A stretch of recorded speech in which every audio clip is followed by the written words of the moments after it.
What if the most feared man in Chicago was being slowly buried alive inside his own mansion, and the only person who noticed was the woman scrubbing his floors? Dante Morelli ruled the city like a king carved from violence. Politicians trembled when his name appeared on their phones. Rival crews vanished overnight if they crossed him. Men twice his size lowered their eyes when he entered a room. But now, the ruthless head of the Morelli crime dynasty lay trapped inside a silk-covered bed, his powerful body wasting away behind locked doors, while the empire he built began collapsing around him. Everyone said it was a tragic illness. Karma. Divine punishment.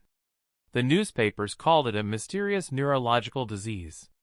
The doctors whispered words like terminal and irreversible. His own inner circle had already begun carving up his territory like wolves feeding on a dying lion. But Adriana Vale saw something nobody else saw. Because invisible women notice everything. At 29 years old, Adriana moved through the halls of the Morelli estate like a ghost wrapped in a gray cleaning uniform. Wealthy men looked through her. Women mocked her weight behind crystal champagne glasses. Guards ignored her so completely that they discussed murders while she wiped blood stains from imported marble floors. To them, she was nobody. Just the heavy cleaning lady pushing a squeaky cart through rooms filled with diamonds, cigars, and death. And that was exactly why she survived long enough to notice the truth. The medications didn't make sense. The symptoms changed too perfectly. And Dr. Lucien Graves smiled far too much for a man supposedly watching his patient die.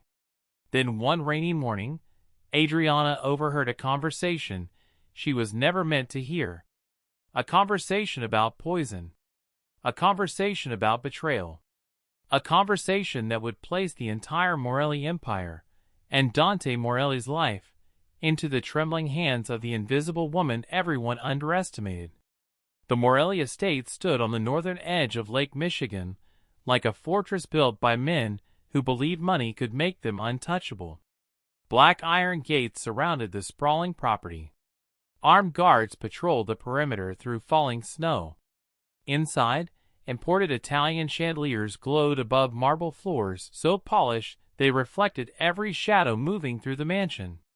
Adriana Vale knew those shadows better than anyone. Every morning before sunrise, she pushed her heavy industrial cleaning cart through the endless hallways, while the empire slept around her. The cart wheels squeaked softly against the marble, but nobody cared enough to complain. Nobody paid attention to Adriana long enough to notice anything she did. At 5'4" with a thick heavy frame squeezed into a plain gray uniform, Adriana had spent her entire life learning how to disappear in crowded rooms. In the Morelli mansion, invisibility became survival. Men carrying pistols beneath tailored designer suits openly discussed drug shipments, while she dusted shelves beside them. Enforcers cleaned blood from their knuckles at the kitchen sink without lowering their voices when she entered. They looked at Adriana and saw nothing worth remembering. Which was why she noticed things others missed. The nervous glances between Silvio Marchetti and Dr. Lucien Graves. The sudden increase in armed guards outside Dante Morelli's private wing. And the terrifying silence surrounding the once powerful king of Chicago's underworld. Nobody saw the empire rotting from the inside. But Adriana did.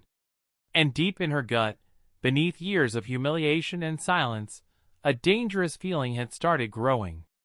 Something was terribly wrong inside the Morelli mansion. Nobody entered Dante Morelli's private wing unless they were ordered there. The third floor of the mansion had become a forbidden graveyard wrapped in silence.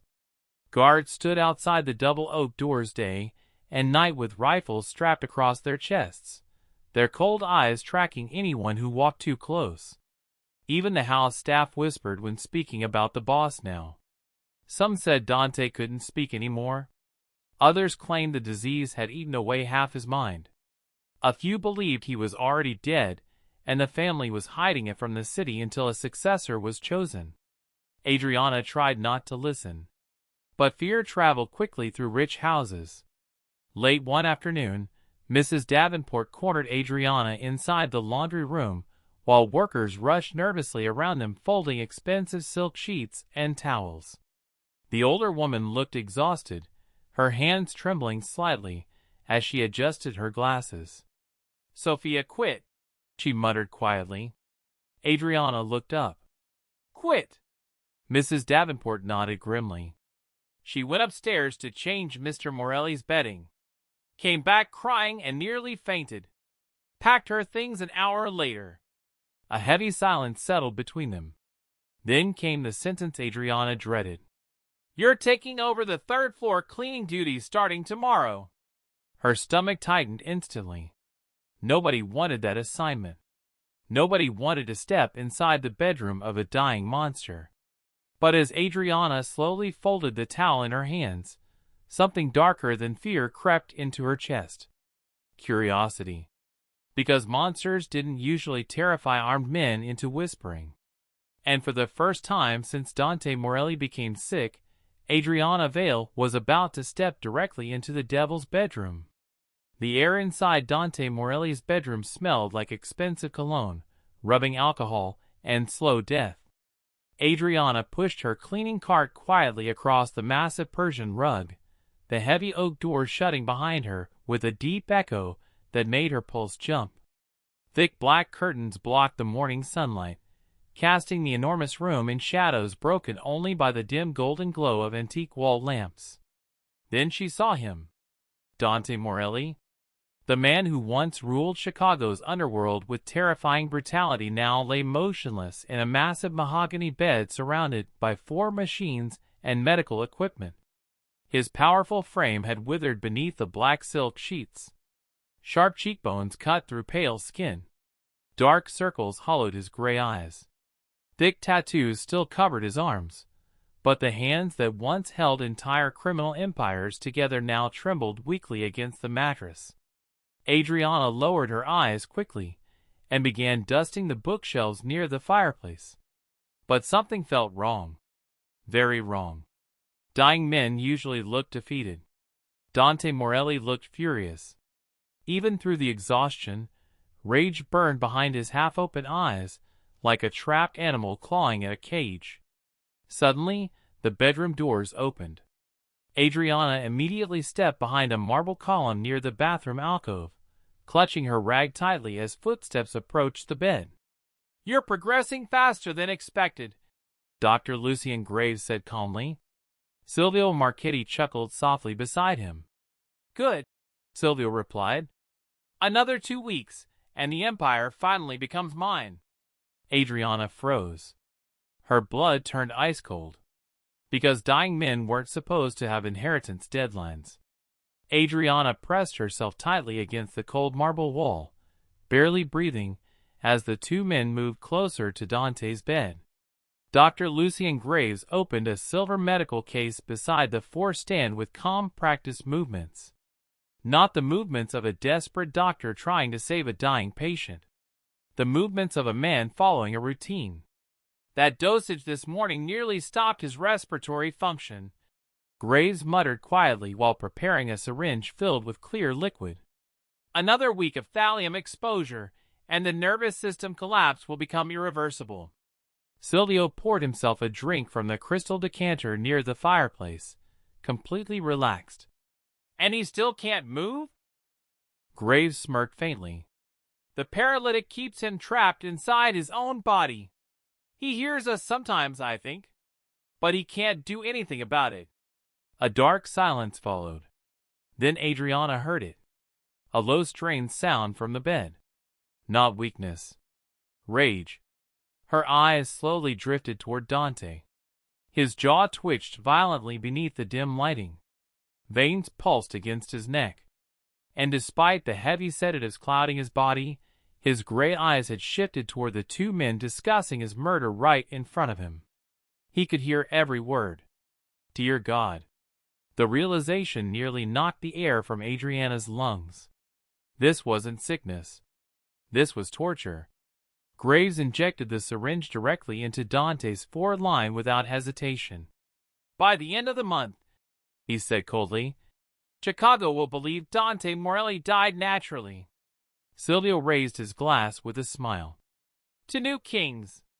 From the shadows, Adriana felt her hands begin to shake, because she had just witnessed the execution of the most dangerous man in the city. The bedroom doors finally closed behind Silvio and Dr. Graves, leaving the master suite drowning in silence once again. Adriana remained frozen behind the marble column. Her heart slammed violently against her ribs. Every instinct screamed at her to leave immediately. Push the cart downstairs. Forget everything she heard. Pretend none of this existed. Because people who discovered secrets inside Mafia mansions didn't survive long enough to repeat them. But then she looked at Dante Morelli. Really looked at him. His gray eyes had shifted toward her through the haze of drugs and paralysis. Fury still burned inside them, sharp and alive beneath the sickness poisoning his body. He couldn't move. Couldn't fight. Couldn't even warn himself. The most feared man in Chicago was trapped inside his own dying body, while traitors stole his empire room by room. Adriana swallowed hard. Slowly, she stepped away from the shadows and approached the bedside. Her knees felt weak beneath her heavy frame as she crouched beside the medical waste bin near the floor stand. I'm just emptying the trash, Mr. Morelli, she whispered nervously. Dante's eyes followed her every movement. Inside the bin sat the empty amber vial Dr. Graves had discarded moments earlier. Adriana hesitated only 1 second before slipping it into the deep pocket of her apron. The second the vial disappeared, Dante's breathing changed. A tiny shift. But enough. Enough for Adriana to realize he understood exactly what she had done. For several terrifying seconds, neither of them spoke. Then Dante's trembling fingers twitched slightly against the silk sheets. And Adriana suddenly understood something horrifying. She had just crossed a line that could get her killed. If this story touched your heart, hit that like button.